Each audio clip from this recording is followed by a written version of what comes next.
Could the story of the Bible have been written any better than we received it? I wanted to talk about this because I always hear people just criticizing the Bible and criticizing how just certain parts of it, because some of it can be horrific, some of it can be hard to receive and digest. But if you allow me this, say grant the Garden of Eden happened. The Garden of Eden happened and we fell. If you were kind of writing the story, but you had to accept that part of it, and this creation that you made of human beings, and they fell and disobeyed you and went into sin, how would you have made the story go from that point? How would you have written redemption? Because I would argue that there's no other better way that it could have been written if we grant that. And to kind of top it off, I want to talk about a very specific conversation that Alex O'Connor had with William Lane Craig, and they got into some probably the toughest pills in the Bible to swallow. And you might not like William Lane Craig's answer, but it at least is consistent. All right, so let's actually switch over there, because they're going to talk about the conquest of Canaan, the slaughter of the innocents. And you're like, why did I jump to this? Because this is the toughest part of the Bible to get on board with. I would argue that if you look at this and you say, why would God have decreed this for the Israelite people to go into the land of Canaan and kind of drive them out and wipe out everyone that was there? But let's first of all hear William Lane Craig's answer. And more happy than anything conceivable, and certainly far better than if they had been allowed to live and be raised in such a corrupt and evil environment as they were in. So it was actually a tremendous blessing to these children for them to be killed and go to heaven and be with God. You must understand how that sounds, saying it was a blessing for these children to be killed and go to God. I mean, this is something that Dawkins quotes you on directly, and I'm interested in you share my assessment here that even if he's not correct, I can understand why he would hear you say something like that and think that it's morally repugnant, that it's revolting. In any other context, if somebody says something like, well, maybe the murder of these children, I suppose you wouldn't see it as murder, but the killing of these innocent children is a blessing to them, it just seems again to run against our intuitions. I mean, you mentioned doesn't it, Alex? I mean, Okay, that might be very tough for anyone just kind of jumping in and hearing this and not listening to the whole conversation that Alex and William Lane Craig had together. I've always been the type of person, I don't want to just give the easy answer just to try to skate by and not be confronted on the tough issues of the Bible. I might sound stupid at times, and I'm willing for that, and I'm always willing to learn more and not say this is how it is, I know exactly why that happened in the Bible and I can explain it perfectly. And I think William Lane Craig, he's thought this through. In this particular event, he says that these children, and not even children, it was men, women, and children, they were told the edict was given by God to wipe them out, to remove them from the land, to basically drive them out of the land. If they fought back, then they were to eliminate them. And that is very tough, because, but we have wars all the time. And if we think of it people are fallen people, and people are always getting each other's business and just getting fighting about stupid stuff. So we understand that the human condition is that way, but when we try to bring God into the picture, I understand why it can be tough to swallow. Specifically, why God would have given this command. And like I said, this is very tough because I said the biblical argument for the redemption story, I am saying that it could not have been written better, but this is probably the toughest part of it to get through.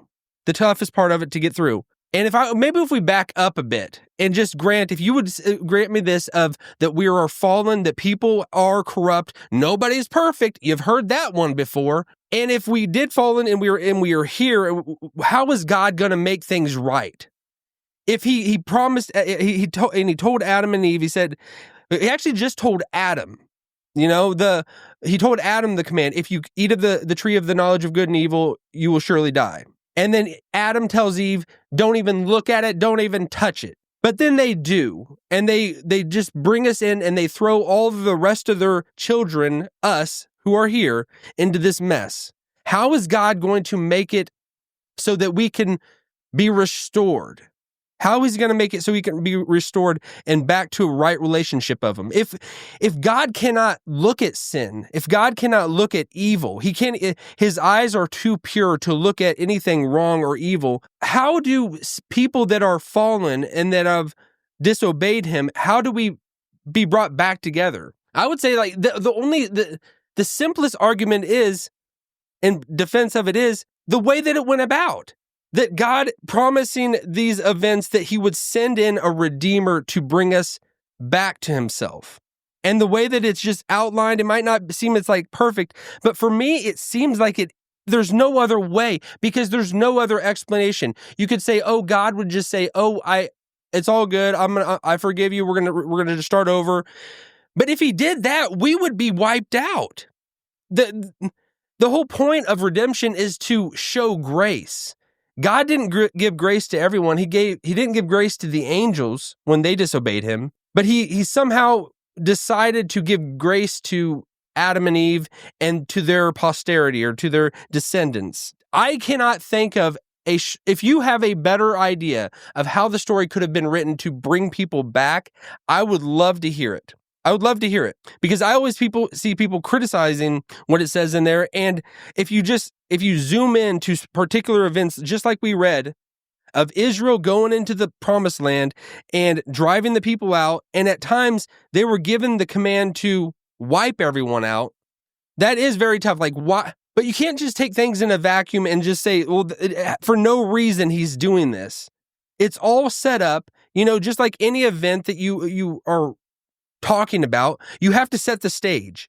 And the stage is that we're all sinners and God is bringing in redemption through a particular group of people. And he's going to send his son, the Messiah, into the world through that particular group of people. And just like any nations that are out there, God allows them to go off in their own way. He allows them to be corrupt and he judges nations, That's what happens. And he judges nations through people. That's what's happening throughout human history. So we see that, but when this is happening right here, and this command is given to kind of just execute justice, William Lane Craig, his answer of this is a blessing to these children. If you look at it specifically as if you have the view of before the age of accountability that everyone goes to heaven, it's if there's an age of accountability that somebody begins to know that they're doing right or wrong, then at that point, they've actually sinned against their creator. This makes sense. It makes sense, sort of, kind of. Otherwise, these children would have grown up into this terrible, God-hating, innocent slaughtering. They would have been grown up to sacrifice their own children. So that in itself, I can kind of understand why he is saying that. I never really thought of it like that, as in being a blessing for someone, because then you think of, well, why don't we just go out and blow up, people that are doing abortion, clinics. They're blowing up abortion clinics. They are actually doing something good. Or if you are aborting someone, that you are doing something good because you're sending them straight to heaven. I kind of, when I look at this, I always struggle with people can be so against the slaughter of the innocents, and this can catch you so off guard and you hate it so much, which it is repugnant. It's tough. There's no way of easy cutting it apart and slicing it so that it makes sense. But then the same people can be like all for abortion. Like how does that jive? Or you want to save children. You don't want children getting blown up in certain things. And that is terrible, and what happens in war, collateral damage when kids and innocent people get killed, but then the same people can be okay with abortion. I've never understood that. I can understand what it is to be on the side of, whatever's in the womb, whatever's in there, we don't see it. Let's close our eyes. Let's not even think about it.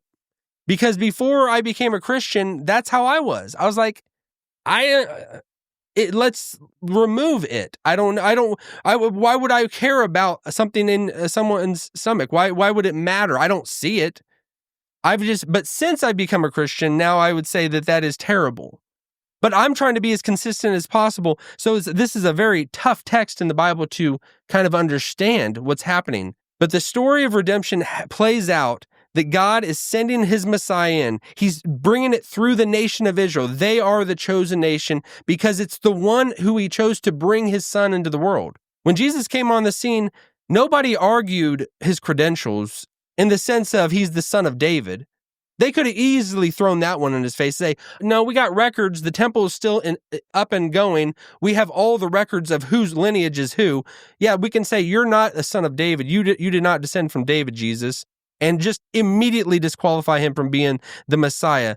But God's plan was he chose Abraham, Isaac, and Jacob. Jacob's name was changed to Israel. And we just think of so many times a part of this world that we just assume Christianity. We just assume the morals of Christianity, and then we judge everything else by it, and then criticize Christianity. But it's like if we weren't raised with a Bible just being enveloped and just drowning in Bibles all around us, and our culture just having that as a bedrock, we would just be out in tribes out in the jungle, and we would just be slaughtering our kids to appease deities out there that we think are controlling us, and that they're controlling our atmosphere, they're controlling our lives, they can wreak havoc and punish us for everything. So we got to slaughter our children.